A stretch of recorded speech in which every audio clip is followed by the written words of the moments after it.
স্বাদ মতো চিনি দিয়ে দেব। এগুলো ভালো করে মিক্স করে কিছুক্ষণ জাল দিয়ে নেব। নারকেলগুলো ব্লেন্ডার করে নিব। ব্লেন্ডার করা হয়ে গেছে, এগুলা মিক্স করে নেব দুধের সাথে।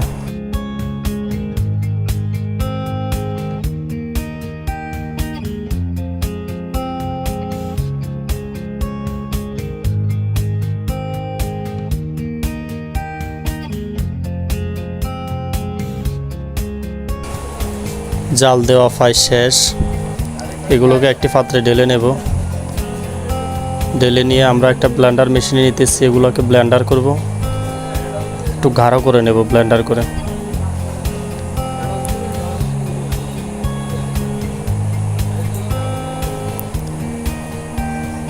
সবগুলো মিক্স করে নেব।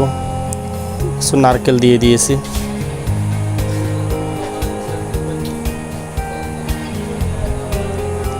মিক্স করা শেষ, একটি পাত্রে ঢেলে নেব। দেখুন দুধের ঘনত্বটা কীরকম হয়েছে।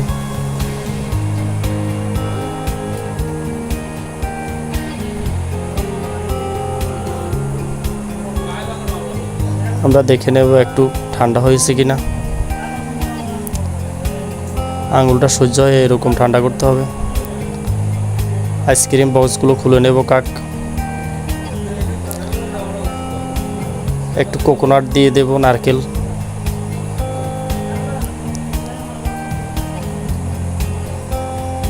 একটি পাত্রে নিয়ে আমরা সবগুলো ভরাট করে দেব।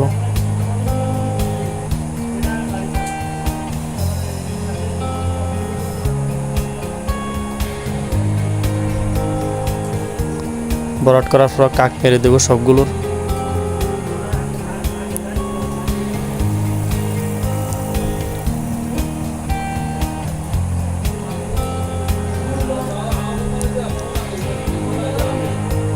কাক মারা শেষ। এখন আমরা এগুলো ফ্রিজে রেখে দেব 24 ঘন্টার জন্য।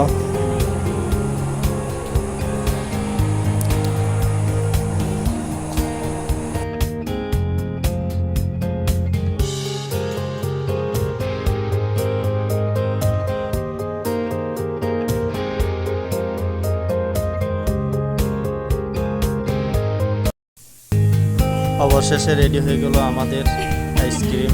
দেখুন কিরকম হয়েছে আইসক্রিম। আপনারাও ট্রাই করতে পারেন এইভাবে।